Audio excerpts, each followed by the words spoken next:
اللہ کا قانون یہ ہے، دین کے غلبے کا قانون، دین کی حاکمیت کا قانون یہ ہے کہ یہ طبقات نہ ہوں مومنین کے اندر، ان کو پنپنے نہ دیا جائے، ان کو بننے نہ دیا جائے، ان کو پھیلنے نہ دیا جائے، ان کو میدان عمل نہ دیا جائے، ان پر زندگی تنگ کر دی جائے، تاکہ آپ اپنا کام جاری رکھ سکو، اپنا مشن پورا کر سکو۔ یہ سنت خدا ہے۔ ان کے ہوتے ہوئے، جیسے کرونا بھی ہو اور آپ بھی ہو، یہ دونوں نہیں ہو سکتے، ڈینگی بھی ہو اور آپ بھی ہو، یہ دونوں نہیں ہو سکتے، ایک کو ختم کرنا ہوگا۔ آپ نے اس کو ختم نہ کیا، وہ آپ کو ختم کر دے گا۔ خدا نے کہا میں نے آدم بنایا اپنے دو ہاتھوں سے، اپنے دو ہاتھوں سے۔ یا مجھے اللہ کے ہاتھ دکھاؤ یا ہاتھوں والا اللہ دکھاؤ، یا مجھے بتاؤ وہ ہاتھوں والا اللہ کون سا ہے۔ دنیا کی توحید مشکوک ہو جاتی اگر کوفے کے منبر پہ ابو طالب کا بیٹا علی نہ بولتا۔ علی نے کوفے کے منبر پہ اپنی ابا کو کھولا، اپنے دونوں ہاتھوں کو بڑھا کے کہا یہ وہ ہاتھ ہے جنہوں نے آدم کی مٹی کو گودا۔ ہمیں کسی ولی فقی یا کسی امام کمامے کی ضرورت نہیں ہے۔ اگر یہ طبقات آپ چپ بیٹھے رہے، تماشا دیکھتے رہے اور ان کی اراجیف سے لذت اٹھاتے رہے، لطف اندوز ہوتے رہے اور جوک کے طور پر ایک دوسرے کو پاس کرتے رہے، تو پھر یہ رہیں گے، آپ نہیں ہوں، پھر آپ کا نظام نہیں چلے گا۔ اگر انہیں موقع دیا گیا، 12 میں نے عرض کیا تھا کہ رسول اللہ صلی اللہ علیہ وآلہ وسلم نے کئی مقام پر امت کو یہ رہنمائی کی۔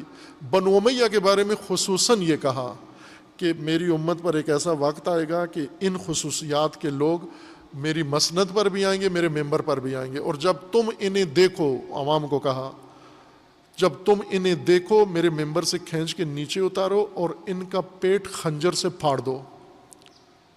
یہ تم کرو یہ کام۔ اگر تم نے کیا، ان کے شر سے بچ گئے، پھر آپ کا سلسلہ آگے بڑھے گا۔ لیکن اگر تم نے یہ نہ کیا، یہ مسند پہ بھی آئیں گے، ممبر پہ بھی آئیں گے، اور تم اگر تماشا دیکھتے رہے اور مصلحت سے کام لیتے رہے، پھر یہی ہوں گے، تم نہیں ہوں گے۔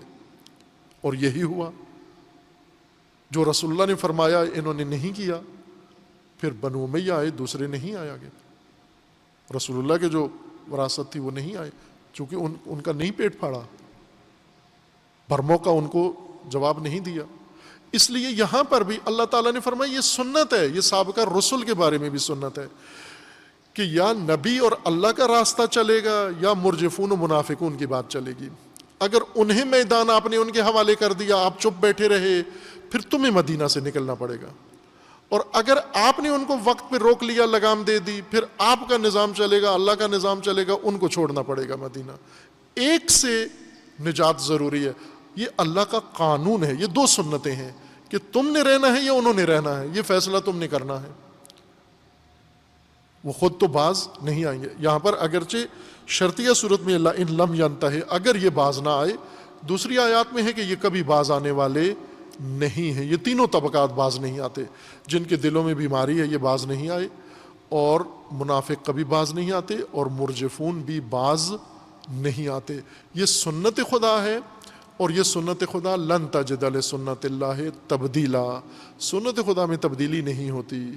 رہبر پہ ہے تہجم ہم پھر بھی سو رہے ہیں، ہر سمت ہے تہجر ہم پھر بھی سو رہے ہیں، رہبر سے دن بدن ہم کیوں دور ہو رہے ہیں، رہبر سے دن بدن ہم کیوں دور ہو رہے ہیں، ہر ایک جواں کا نعرہ، ہر ایک جواں کا نعرہ